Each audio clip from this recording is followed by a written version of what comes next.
Cayetana Fitz-James Stuart was without a doubt the most famous Duchess of Alba, an iconic figure in Spanish nobility. She was not just an aristocrat, she was a true legend. As the third woman to hold the prestigious title of Duchess of Alba in her own right, she accumulated over 40 noble titles, a remarkable achievement that earned her a place in the Guinness Book of World Records. As the aristocrat with the most noble titles in the world, surpassing any king or queen of any country. For more than 6 decades, she reigned as the head of the House of Alba. Her life was marked by glamour and power, and the Spanish press followed her relentlessly, always eager for photographs and news about her and her children. Everything they said or did turned into gold for magazines, generating millions in sales. At the age of 82, after having been widowed twice, Cayetana found love again in Alfonso Díez, a man 24 years younger than her, with no wealth or aristocratic background. As expected, the press had a field day with the news, and her children reacted immediately, and negatively. They even threatened to declare her legally incompetent. But Cayetana was not a woman who gave up easily. She began walking hand in hand with Alfonso through the streets of Seville and across the world like a teenage girl in love. In today's video, you will meet the most aristocratic of them all, Cayetana Fitz-James Stuart, the Duchess of Alba. Cayetana was the first and only daughter of Jacobo Fitz-James Stuart y Falcó, the 17th Duke of Alba, and Maria del Rosario de Silva y Gurtubay, the 10th Marchioness of San Vicente del Barco. She was affectionately called Toto by those closest to her. Cayetana was born on the night of March 28, 1926, in one of the luxurious rooms of the imposing Liria Palace. She carried in her blood the heritage of the most noble and powerful lineages, being a direct descendant of King James I of England. But her lineage didn't end there. She also inherited the prestige of the House of Braganza. Her legacy was not just about titles. It was a living connection to the dynasties that shaped the histories of Portugal and Brazil. She became a bridge between nations, and a testament to the enduring power of nobility across centuries. That newborn girl would inherit, among many others, the title of Duchess of Alba, and would become the head of a house with over 500 years of history. She was baptized on April 17, 1926, in the majestic chapel of the Royal Palace, in a ceremony truly worthy of her lineage. Her godparents were none other than King Alfonso XIII of Spain and his wife, Queen Victoria Eugenie. Her full name was a tribute to history and family devotion, Maria del Rosario after her mother, Cayetana Alfonsa in honor of her godfather, Victoria Eugenia after her godmother, Francisca for her father's devotion to St. Francis of Assisi, and also Paula, Lourdes, Antonia, Josefa, Fausta, Rita, Castor, Dorotea, and Santa Esperanza. Yet to almost everyone, she was simply Cayetana, the name she chose for herself. Her father lovingly called her Tanuca, and others close to her affectionately nicknamed her Tena. Just a few months after her birth, her mother, Maria del Rosario, became gravely ill with tuberculosis. To prevent infection, one part of the Liria Palace was isolated just for her. The household staff did everything they could to keep Cayetana away from her mother. On the rare occasions when the little girl managed to approach her, Maria del Rosario, fearing for her daughter's health, would throw objects to scare her away. These painful moments deeply marked Cayetana, and they remained engraved in her memory forever. When she was just 4 years old, she traveled to Rome with her father. In 1931, on her 5th birthday, he gave her a pony, whom she named Tommy and adored. She was immortalized in a portrait alongside Tommy by the renowned painter Ignacio Zuloaga. In the painting, The artist included a fun, then little-known, children's character, Mickey Mouse. She also had her bust sculpted by Mariano Benlliure, one of the most important sculptors of that time. In May of 1931, just a month after the proclamation of the Second Republic in Spain, the Duke of Alba decided to send Cayetana to Paris. There, she stayed at the Hôtel Prince de Galles, accompanied by her maternal grandmother, the Dowager Duchess of Híjar. In 1933, she and her father embarked on a journey to Egypt, an experience that undoubtedly broadened the horizons of the young heiress. But tragedy soon returned to haunt her life. On January 11, 1934, her mother, Maria del Rosario, passed away, leaving Cayetana an orphan at just 8 years old. A few months later, in July, she returned to Madrid to receive her first communion at the Oratory of Liria Palace, a moment that marked a brief return to her homeland before going back to the French capital. Between 1934 and 1936, Cayetana studied at the Institut de l'Assomption in Paris, where she completed 2 years of her education. However, when the Spanish Civil War broke out in 1936, her father, the Duke of Alba, was forced to leave Liria Palace.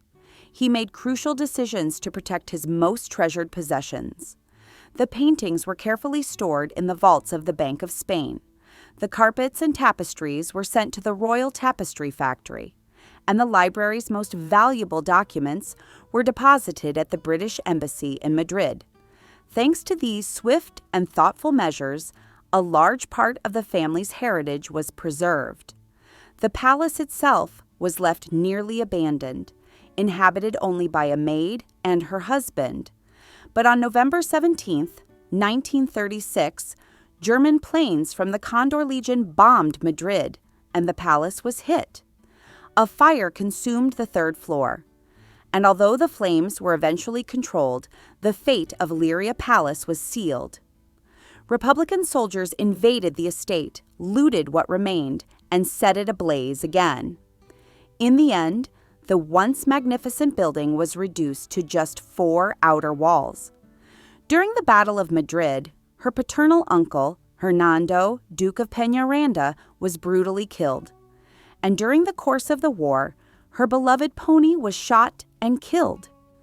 Meanwhile, the Duke of Alba had taken refuge in a hotel in London, where he received these devastating news alongside his daughter. Aware of the dangers, he sent Cayetana to the palace of Las Dueñas in Seville, where she would spend most of the war, with only occasional visits to London to see her father. In Seville, she was surrounded by her paternal Aunt Eugenia and her cousins. Eugenia was passionate about bullfighting, horseback riding, and the folk culture. She became a constant and influential presence in Cayetana's life. While chaos reigned across Spain, the Duke of Alba was appointed ambassador of Franco's regime to the United Kingdom. With the end of the Civil War, in 1939, Cayetana moved permanently to London with her father. There, she lived through the terror of the German bombings during the Second World War. To keep her safe, the Duke rented a house outside the city. During her time in the British capital, Cayetana often visited the residence of her distant relative, Prime Minister Winston Churchill. Her father hosted luncheons with important figures, and despite the war, Cayetana's life continued to revolve around the world of aristocracy. She found herself living through a whirlwind of historical events that would mark her forever. She had direct contact with British princesses Elizabeth and Margaret, later recalling that Margaret was the more charming and fun of the two. The Duke of Alba, a man with a deep love for culture and history, took his daughter to museums across London to nurture her connection with art and education. At that time, Cayetana studied at a convent school in Kensington, receiving a thorough education, supplemented by private lessons at home. Fluent in English, her father hired a German governess, Mrs. Dorf, so that she could also learn German. In the end, Cayetana became fluent in several languages: Spanish, English, French, and German. Starting in 1942, as the war ravaged Europe, the Duke of Alba decided to protect his daughter by sending her back to Spain for extended stays. She spent time with her grandmother in Madrid and with Aunt Eugenia in Seville. In Madrid, she dedicated herself to charity work in the city's poorest neighborhoods. She also began philanthropic efforts at the Salesian School on Franco Rodriguez Street. On April 27, 1943, Cayetana made her formal debut in society with a grand celebration at the Palace of Las Dueñas in Seville. Franco, always attentive to appearances, wanted Cayetana's debut to coincide with that of his daughter Carmen in a single event. But the Duke of Alba firmly rejected the suggestion. As a gift, he granted his daughter the title of Duchess of Montoro, a title of Spanish nobility.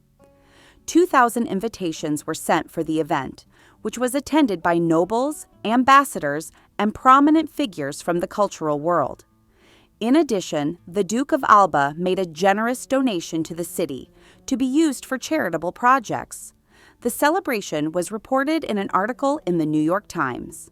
But Spain's leading magazine at the time, Dígame, did not cover it. Other Spanish society pages gave the event little attention because Franco, upset over the Duke's refusal, used his influence to suppress media coverage. Once his diplomatic mission was complete, the Duke of Alba and his daughter returned to Madrid. With the Liria Palace destroyed, the Duke, who owned most of the buildings nearby, converted numbers 22 and 24 on Princesa Street into their new residence. On Sundays, after Mass, father and daughter shared a special ritual, visiting the Prado Museum. There, the museum's deputy director would personally guide them through the art collections. During this time, Cayetana also began to shine in other areas, perfecting her equestrian skills under the tutelage of the Duke of Albuquerque. Seville held a special place in her heart. She adored the famous Feria de Abril and became a member of several religious brotherhoods, eventually being named Chief Lady-in-Waiting of the Brotherhood of La Macarena. In the spring of 1943, she fell in love with the bullfighter Pepe Luis Vázquez, but her father believed that a torero was not a suitable match for her, and decided to send her away from Spain. Upon her return, she was introduced to Luis Martinez de Irujo, an industrial engineering student and son of the Dukes of Sotomayor. The chemistry between them was instant, and their meetings became more frequent. Their romance blossomed, with the full blessing of the Duke of Alba. In January of 1947, the couple officially announced their engagement. The grand wedding ceremony was scheduled for October 12, 1947, in the main chapel of Seville's cathedral, a rare privilege at that time. The reception took place at the Palace of Las Dueñas with more than 2,500 guests. Although Franco was not invited, the celebration brought together high-ranking military officials, as well as royalty and nobility from all over Europe. The scale of the event was so remarkable that newspapers in the United States, the United Kingdom, and France reported on the wedding. The enormous cost led many to say that it had surpassed, by far, the elegance and grandeur of the wedding of Princess Elizabeth, the future Elizabeth II of the United Kingdom, which took place just 1 month later. A French newspaper even declared Cayetana's wedding the most expensive in the world, though the exact figure was never revealed. For the occasion, the bride wore a tiara that had once been a gift from Napoleon III to Empress Eugénie de Montijo. As part of the celebration, the Duke of Alba financed 1,000 meals for the city's most needy, served by the Brotherhood of El Gran Poder, and donated 5,000 pesetas to each of the 9 brides who were married in Seville that same day. The honeymoon was a true adventure. From Madrid, the couple traveled to London and then crossed the Atlantic, visiting cities such as New York and Philadelphia, and touring several locations across the United States. In Los Angeles, they immersed themselves in the glamour of Hollywood. exploring the studios of 20th Century Fox and Warner Brothers, and attending lavish parties and dinners with major film stars like Walt Disney, Gary Cooper, Marilyn Monroe, Bing Crosby, and Charlie Chaplin. Upon their return to Madrid, on March 19, 1948, the couple settled at number 22 Princesa Street, while the Duke of Alba, as was his custom, remained at number 24 on the same street. The autumn of 1948 brought immense joy and a new responsibility for the family: the birth of Cayetana and Luis's first child, a boy they named Carlos.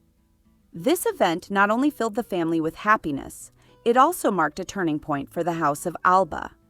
Aware of the future, the Duke began delegating many of the household's administrative responsibilities to his son-in-law, Luis Martinez de Irujo. Over the years, the family grew with the birth of 6 children. Alfonso was born in 1950, Jacobo in 1954, Fernando in 1959, Cayetano in 1966, and in 1968, their only daughter, Eugenia. With unwavering determination, the Duke of Alba embarked on an ambitious task: the reconstruction of Liria Palace, destroyed during the Spanish Civil War. Through great effort, the building was transformed into a masterpiece, a reflection of the family's grandeur and legacy. Meanwhile, Luis Martinez de Irujo, a man of action and vision, took on his new responsibilities with confidence, dedicating himself to improving the family's agricultural estates. He also committed to preserving the vast historical heritage of the House of Alba. Despite their many obligations, the couple never gave up on life's pleasures. Every April, the Seville Fair was a must, where they mingled with Andalusia's high society. Yet those golden years were eventually interrupted by tragedy.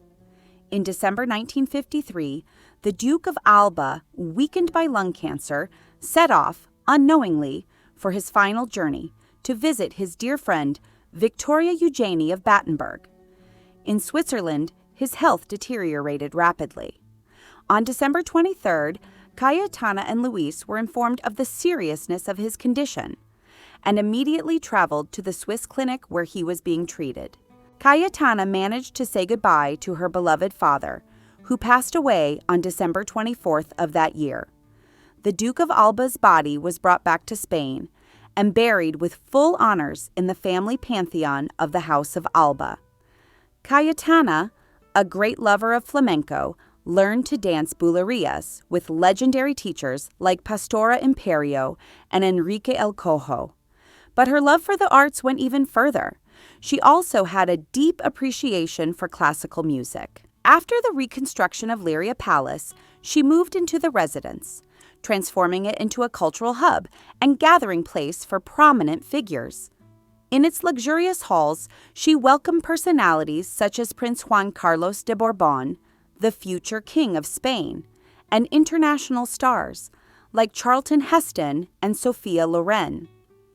Liria Palace, beyond its historical and cultural significance, carried with it a certain air of mystery. It was said that the spirit of Empress Eugénie de Montijo, the last Empress of France, who had died there, still wandered through its halls. Even Cayetana's husband, Luis Martinez de Irujo, claimed to have seen the ghost of Eugénie, adding a supernatural dimension to the already fascinating legacy of the House of Alba. The Duchess of Alba once made an intriguing revelation about a proposal from the famous painter Pablo Picasso. According to Cayetana, Picasso expressed a desire to paint her nude, an invitation she actually considered, but ultimately declined, due to her husband Luis's disapproval. Out of respect for him, she turned down the offer. In 1966, the city of Seville welcomed 2 very special guests, Jacqueline Kennedy and Prince Rainier III of Monaco, accompanied by his wife, Grace Kelly.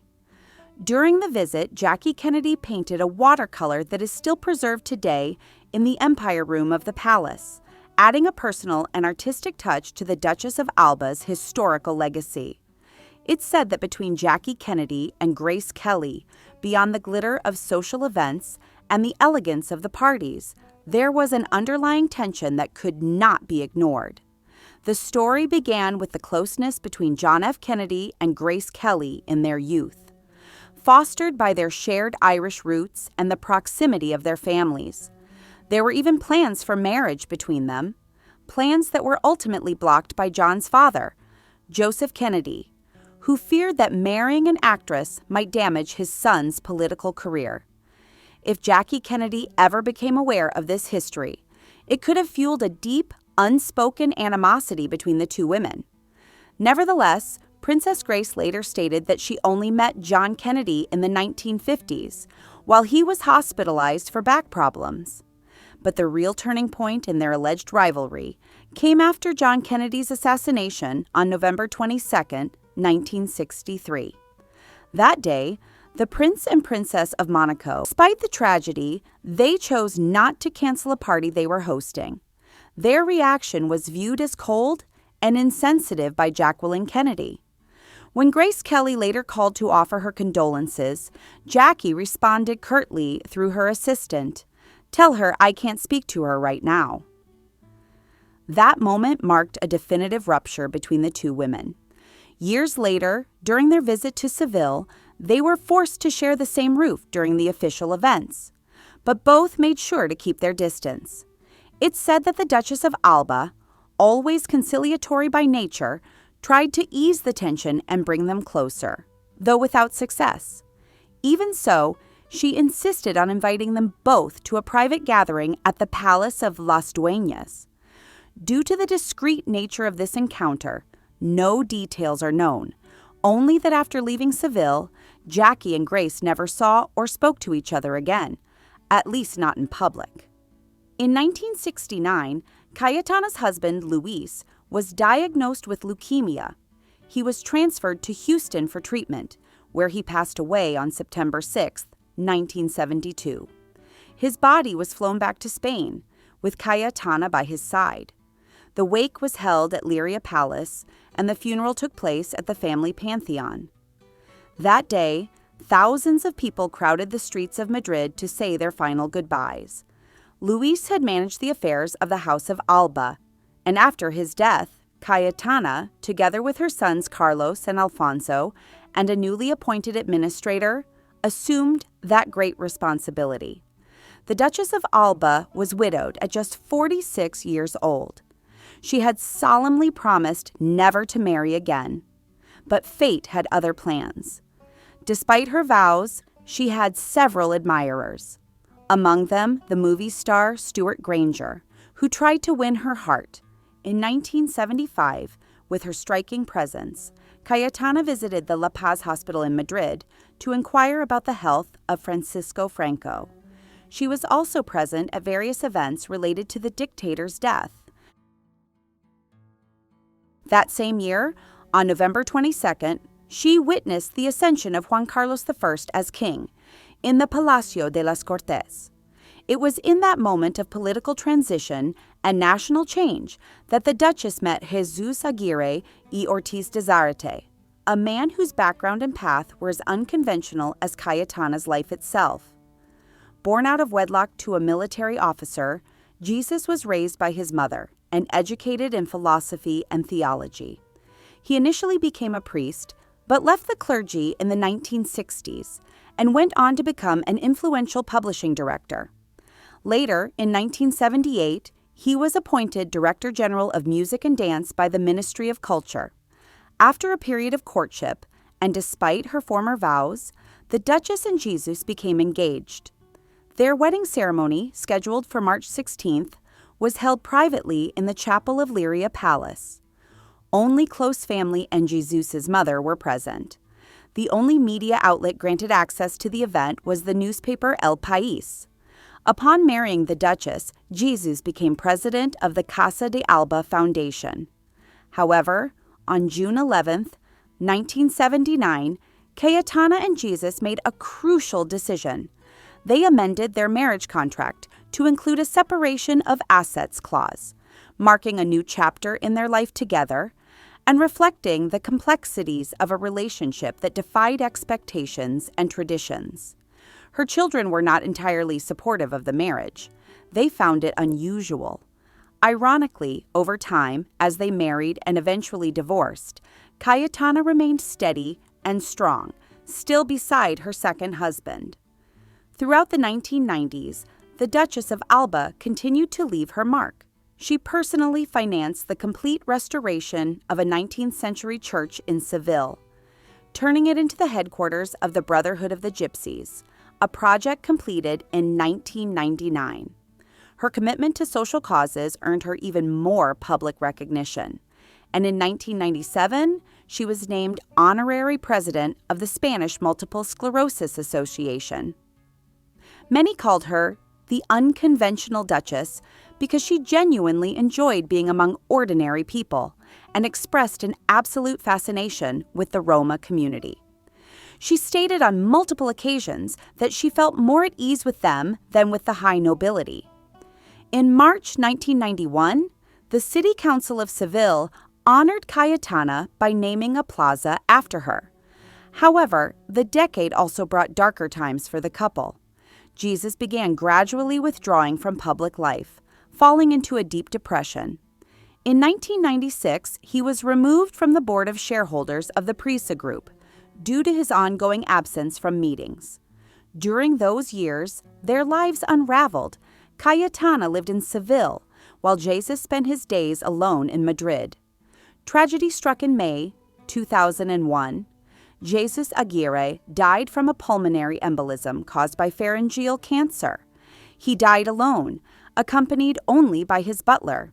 He was buried in the Alba family pantheon. Despite the physical and emotional distance between them in those final years, the Duchess was deeply shaken by his death. It was such a devastating blow that shortly afterward, she suffered a stroke, which severely affected her speech and mobility. As a result, she had to distance herself from flamenco dancing, which she loved deeply, and from painting. That same October, she was awarded a gold medal by the Brotherhood of the Gypsies of Seville in recognition of her contributions to the institution and her constant support for culture and tradition. Her public prestige was further solidified in February 2006, when she was named Favorite Daughter of Andalusia. But this honor did not come without controversy. Singer Pepe Suero, who also received the Medal of Andalusia that day, publicly criticized the award, claiming it represented superficial and insensitive values. The Farm Workers Union, which opposed the Duchess due to her status as a landowner, organized a protest in front of the Seville Theater during the ceremony. The demonstration was repressed by the National Police, resulting in 14 people being injured. Cayetana dismissed the situation entirely, calling the protesters a bunch of lunatics and criminals. But the controversy didn't stop there. It reached the courts. The union sued the Duchess for her remarks, and she was ultimately fined 6,000 euros for defamation. In 2007, the Duchess continued demonstrating her commitment to the community by donating 2 buildings from a centuries-old estate owned by the House of Alba for public use. That same year, she underwent a delicate operation due to a spinal injury that compromised her mobility. It was in 2008 that the Duchess of Alba began a new relationship with Alfonso Díez. He was born in Palencia on November 15, 1950, a civil servant with the Ministry of Labor and brother of the antique dealer Pedro Díez. Interestingly, Alfonso had known the Duchess's late husband, Jesus Aguirre, as the two had met 30 years earlier. But fate, mysterious and whimsical, brought Cayetana and Alfonso back together as they left a movie theater. From that moment on, it was as if the universe had conspired to reunite them. Hours of uninterrupted conversation allowed them to relive old memories and catch up on the lives they had led. Cayetana, widowed for a second time since 2001, and Alfonso, who had remained single, found in one another a deep and genuine connection. From that point forward, they were inseparable. their bond went beyond mere friendship.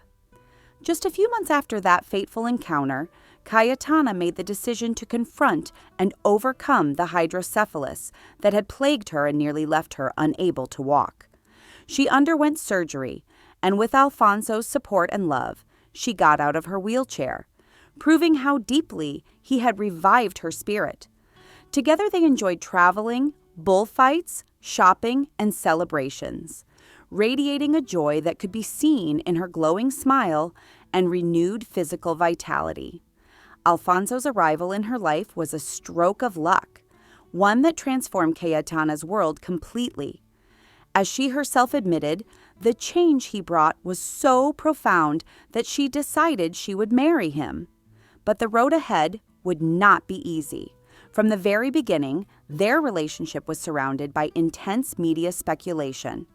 The couple couldn't enjoy a moment of peace, especially given their significant age difference and the persistent questions about Alfonso's financial motives.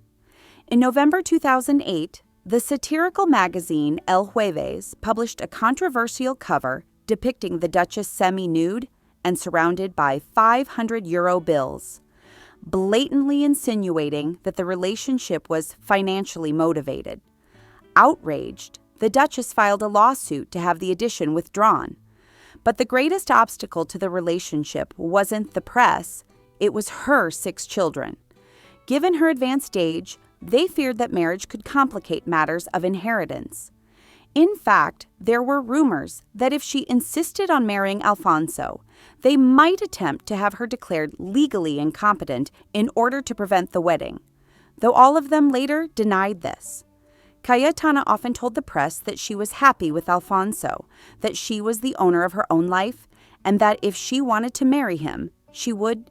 Yo vivo mi vida y no tengo por qué dar explicaciones. Without offering explanations to anyone. The House of Alba's estate was nothing short of astonishing. Estimates varied widely, ranging from 600 million to over 3 billion euros. The family owned numerous properties scattered across Spain, including castles, palaces, lands, and agricultural estates. There was even a popular saying that claimed the Duchess of Alba could cross all of Spain without ever stepping off her own land. And when it came to noble titles, Cayetana Fitz-James Stuart y Silva, the 18th Duchess of Alba, held a world record. She had more noble titles than any other person or monarch in history. Among them, 5 times a duchess, 18 times a marchioness, 20 times a countess, a viscountess, a countess-duchess, and a constable. She also held the rank of Grandee of Spain 14 times, the highest distinction in the Spanish nobility. There was another saying about her that claimed if she ever met a king, he should be the one to bow before her. Of course, this was just a playful reference to the sheer weight of her titles. In reality, royal titles do take precedence.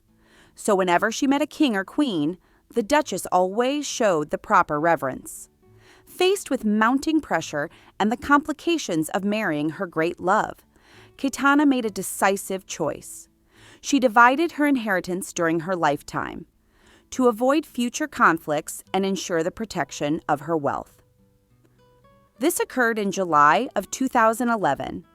Aside from the vast holdings of the House of Alba, the Duchess also had her personal fortune, estimated at around 1 billion euros.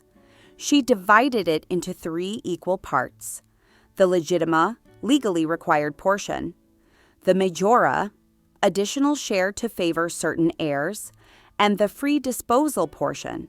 Each of her 6 children inherited approximately 55 million euros from the legitimas and another 55 million from the majora portion. As for the freely disposable part, the Duchess had the right to distribute it however she wished. According to the official notarial agreement, the Casa de Alba Foundation would fall under the responsibility of her eldest son and heir, Carlos Fitz-James Stuart, who would be tasked with preserving the historical legacy. It was later reported that some of her children complained that nearly 60% of the inheritance was allocated exclusively to Carlos. However, this decision was justified as a necessary measure to keep the estate united and intact. Given how the inheritance and titles had been divided among her 6 children, it is highly unlikely that another woman will ever exist, with as many titles and properties as the Duchess of Alba Cayetana. Following her decision to settle the inheritance, her children began to look at Alfonso in a different light, suddenly becoming much more supportive of him. Alfonso, for his part, had to make serious commitments before marrying the Duchess. He had to formally renounce any rights to becoming the 3rd Duke Consort of Alba and pledged to care for Cayetana for the rest of her life. With the inheritance formally distributed, the Duchess and Alfonso announced their wedding, which took place on October 5, 2011, at the Palace of Las Dueñas. The ceremony was intimate and exclusive. Notably absent were her son Jacobo, due to a personal conflict at the time, and her daughter Eugenia, who was hospitalized. Although the wedding was private, Cayetana would never ignore the crowd gathered outside. She stepped out, radiant and joyful, greeted the press, smiled, spoke kindly, and as a special gift, offered a flamenco dance. She even took off her shoes to dance more comfortably, wearing a simple pink wedding dress designed by her friends, Victorio and Lucino. After the marriage, Cayetana and Alfonso were seen together at various cultural and social events. She continued to oversee the family's estate as the legal usufructuary. The advanced division of her inheritance allowed the marriage to move forward without major family conflict, safeguarding the stability and legacy of the House of Alba. She published her memoir, Yo Cayetana, on October 11, 2011, just days after her wedding to Alfonso Díez. A second volume, Lo que la vida me enseñó, What Life Taught Me, was released in April 2013.